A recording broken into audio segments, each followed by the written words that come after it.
দেখো গাইস, না রান্না করে কত তরকারি আমার কাছে। আমি যেখানে ভাড়া থাকি সেই পাশে তো আরো দুজন ফ্যামিলি আছে, আমি তো সিঙ্গেল থাকি।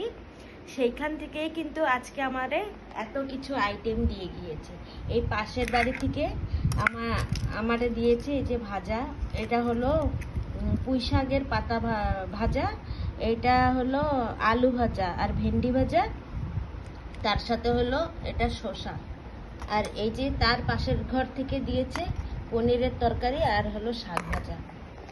না রান্না করে এত কিছু আমি খেতে পাই, ভাবো তাহলে কত আইটেম নিয়ে বসেছি। দেখো এখন খাবো। আর কালকের ভাত ছিল, ভাতগুলো তো আর ফেলায় দেবো না, ফেলানি যাবে না। আর হলো কালকে সোমবার, আগামীকাল সোমবারে আমি উপাস থাকি, খাই না।